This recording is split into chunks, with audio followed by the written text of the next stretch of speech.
Bonjour à tous, aujourd'hui une petite vidéo pour vous présenter l'épreuve de management en STMG, une épreuve qu'on appelle aussi l'épreuve de MSGN. Donc dans cette vidéo, je vais vous présenter comment se déroule l'épreuve, quels sont les types de questions qu'on va vous poser, je vais vous donner quelques conseils évidemment, et puis pour commencer, je vais vous rappeler les principes de base à savoir sur cette épreuve. Alors déjà, ce qu'il faut savoir, c'est que c'est une épreuve qui a un coefficient très important, puisque au bac, le coefficient de l'épreuve de MSGN sera de 16. Je vous rappelle que la somme de vos coefficients de toutes vos épreuves est égale à 100. Donc ça veut dire que c'est une épreuve qui va compter pour beaucoup, et d'ailleurs, c'est l'épreuve qui compte le plus avec l'éco-droit. Donc c'est pas du tout une épreuve à négliger. Deuxième chose à savoir, c'est que c'est une épreuve particulièrement longue, puisque sa durée sera de 4 heures. Et enfin, dernière chose à savoir sur cette épreuve, c'est que dans l'immense majorité des cas, la calculatrice y sera autorisée. Donc n'oubliez surtout pas cet outil, sans quoi vous ne pourrez pas faire les questions calculatoires.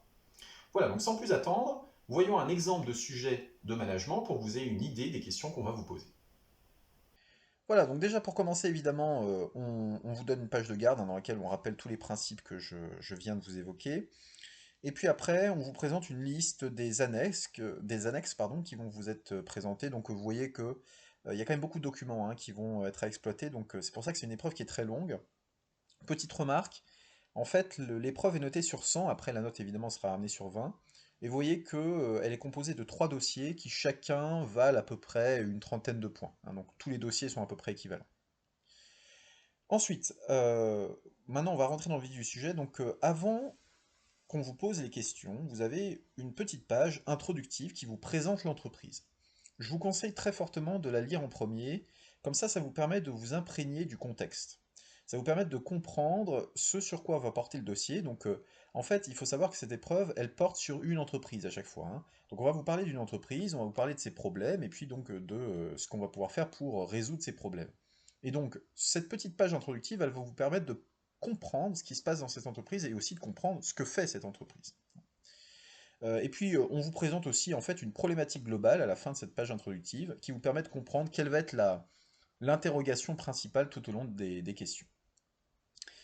Alors ensuite, évidemment, arrive la page où on vous pose toutes les questions. Alors ce qu'il faut savoir, c'est que cette épreuve, elle est divisée en trois dossiers. Il y a beaucoup de questions, mais l'avantage, c'est que elle est divisée en trois. C'est-à-dire que les questions, par exemple, ici, là, 1.1 à 1.4, elles portent forcément que sur les 5 premiers documents. C'est-à-dire que tous les autres documents, ils serviront que pour les questions suivantes. Donc, évidemment, traitez le sujet dossier par dossier, sinon vous allez tout vous mélanger.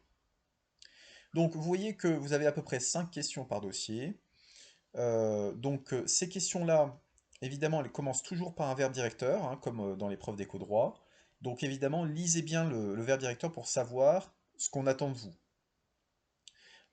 Petite remarque, en fait, les deux dernières questions de chaque dossier sont à traiter au choix, c'est-à-dire que vous devez faire l'une ou l'autre. C'est des questions qui, la plupart du temps, sont un petit peu plus difficiles que les autres, et donc du coup, on vous laisse le choix pour l'une ou l'autre à traiter. Et puis donc, évidemment, s'ensuit les deux autres dossiers. Et donc là, pareil, vous voyez, vous avez 5 questions qui vous sont posées sur, ici, 4 annexes. Et puis donc, vous avez, encore une fois, des questions au choix à la fin. Donc vous voyez, hein, ce que je vous disais tout à l'heure, c'est-à-dire que la calculatrice est autorisée, bah, vous voyez qu'ici on vous demande de calculer un coût de revient. Pour le premier dossier, tout à l'heure, on vous demandait de calculer aussi des indicateurs de performance sociale ou encore, si vous choisissiez l'autre question, des indicateurs financiers. Donc vous voyez l'importance d'amener votre calculatrice. Et puis enfin, donc dernier dossier, donc là pareil, vous avez 4 annexes, et puis on vous pose, alors cette fois-ci que 4 questions, hein, dont les deux dernières au choix. Par contre, la particularité, c'est que vous avez cette question ici de réflexion. Il y en aura une dans votre sujet de bac, c'est sûr, hein. Donc on vous demande en fait en une quinzaine de lignes d'expliquer quelque chose. Donc cette question de réflexion, elle suppose de faire une réponse qui est un peu différente de ce que vous faites pour les autres questions. C'est-à-dire que vous devez développer votre pensée un peu plus que pour les autres questions qui vous sont posées.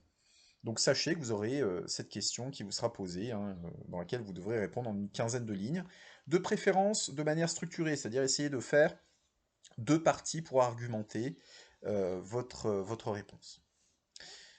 Et puis donc, évidemment, pour finir, vous avez le reste du sujet qui vous présente les différents documents.